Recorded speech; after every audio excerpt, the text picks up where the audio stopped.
Hello sprinters, welcome back to my YouTube channel. तो अभी हर एक एसएससी एस्पायरेंट के दिमाग में एक ही क्वेश्चन है कि इस बार का जो पेपर है वो एआई सेट करेगा, और अगर एआई सेट करेगा तो क्या डिफ़िकल्टी लेवल रहेगी, क्या वेरिएशन रहेंगे, लेवल बहुत ज़्यादा टफ तो नहीं हो जाएगा। तो आज हम लोग इस चीज़ के बारे में ही डिस्कस करेंगे इस वीडियो में। So without any further delay let's get started.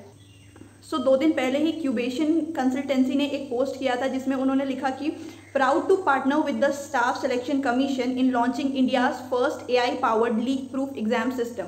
ना उन्होंने ये चीज़ बहुत क्लियर कहा है कि ये जो एआई पावर्ड मोड बनाया है वो बस इसलिए बनाया है ताकि एक लीक प्रूफ सिस्टम बने। ठीक है, उनका क्वेश्चंस के साथ छेड़खानी करने का कोई भी मोटो नहीं है। ठीक है, उनका बस ये है ना कि क्वेश्चंस जो पहले बहुत ज़्यादा लीक वीक हो जा रहे थे, जो कि इस बार देखने को मिला, इससे पहले वाले एग्जाम में भी देखने को मिला था 23 में कि बहुत ज़्यादा ही लीक वाला चीज़ जो है वो आ रहा था।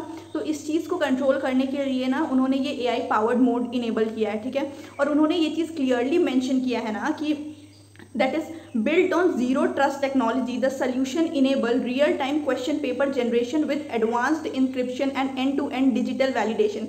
तो उन्होंने ये चीज़ कहा है कि दैट इज़ एडवांस्ड इंक्रिप्शन, मतलब इसका ये है ना कि जो क्वेश्चन बनेगा वो बस एआई को पता चलेगा और देन आपके पास आएगा, बीच में किसी को भी क्वेश्चन पता चलने का कोई भी रिसोर्स नहीं है। ठीक है, तो ये चीज़ इन्होंने काफ़ी अच्छा किया लीक क्वेश्चन होने से बचाने। तो इस चीज़ को इनेबल करने के बाद इसके पॉजिटिव एस्पेक्ट क्या रहेंगे और नेगेटिव एस्पेक्ट क्या रहेंगे। तो जो पॉजिटिव एस्पेक्ट है ये तो पहली बात है कि ये जो लीक प्रूफ सिस्टम है ये चीज़ डेवलप हो जाएगा। ठीक है, द सेकंड थिंग इज़ कि जो एक फेयर एग्जामिनेशन है ना वो चीज़ रहेगा। ठीक है, कि मतलब जो लोग कहते हैं ना एलिगेशन लगाते हैं बार बार एसएससी पे, तो वो चीज़ से खुद को बचाने के लिए मे बी एसएससी ने ये स्टेप उठाया है।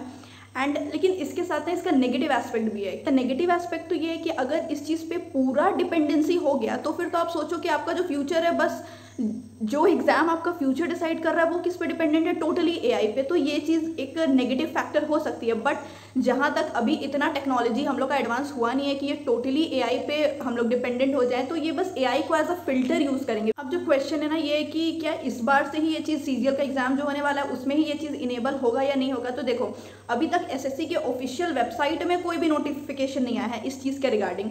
ये बस क्यूबेशन कंसल्टेंसी ने ये पोस्ट किया है। तो अभी भी ये जो सिस्टम डेवलप है ना इसको करने में थोड़ा तो टाइम लग सकता है।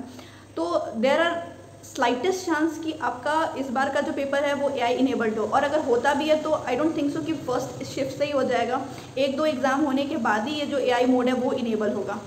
सी नाउ द थिंग इज़ कि अब लोगों को लगेगा कि अगर ये टोटली एआई इनेबल्ड हो जाता है तो क्वेश्चंस आपका एआई ही डालेंगे आपके पेपर में। पर ये चीज़ ना मतलब थोड़ा सा अनरियलिस्टिक साउंड करता है। क्यों? क्योंकि एआई पे हम इतना डिपेंड नहीं हो सकते। अभी भी ऐसा होगा ना कि एआई को फिल्टर की तरह यूज़ करेंगे, उसमें हम बहुत सारा मॉडरेट लेवल क्वेश्चन डाल देंगे, hard level question, easy level, and then ये डिपेंड करेगा अथॉरिटी पे ही ना कि वो किस बच्चों को कितना सारा क्वेश्चंस देना चाहते हैं। किसी शिफ्ट में वो चाहते हैं कि इतना हार्ड क्वेश्चन रहे, इतना ईजी क्वेश्चन, इतना मॉडरेट क्वेश्चन। तो ये अभी भी डिपेंड उन पे ही करेगा। जस्ट एआई को वो एज अ फिल्टर बीच में यूज़ कर रहे हैं कि वो क्वेश्चंस को चूज़ करे और वो क्वेश्चंस को डाले, जो कि ये काफ़ी अच्छा चीज़ है। क्योंकि ऐसा होता है ना कि कोई शिफ्ट में एक तरह का क्वेश्चन आ जाता है और लोगों को वो क्वेश्चन याद हो जाता है कि अच्छा ये क्वेश्चन था, और वो जाके बता देते हैं। फिर नेक्स्ट शिफ्ट वाले लोगों को ये चीज़ ईजी हो जाता है। जिनको पता चल जाता है उनके लिए तो ईजी हो जाता है, और जिनको नहीं पता चलता है उनके लिए वो हार्ड रहता है। तो यहाँ पे जो इम्बैलेंस क्रिएट हो जाता है ना वो काफ़ी चेंजेस ले आता है। ठीक है, छोटे छोटे चीज़ ही काफ़ी बड़ा चेंजेस ले आते हैं। तो ये चीज़ काफ़ी अच्छा रहेगा कि डिफरेंट तरह का क्वेश्चन रहेगा, तो कोई रिपीट क्वेश्चन होने का कोई चांस नहीं रहेगा। तो अभी जब तक एसएससी कुछ एक भी एग्ज़ाम नहीं लेती है ना इस मोड पे, तो हम लोगों को इसके बारे में पता नहीं चलेगा कि क्या है। बस हर कोई एक स्पेक्यूलेशन कर सकते हैं कि ये होने वाला है, ऐसे होगा पेपर। तो just wait for the first paper कि एसएससी एआई मोड में ले, and then we will get to know everything about it. So अगर आपको वीडियो अच्छी लगी हो then like, share and subscribe for more such videos.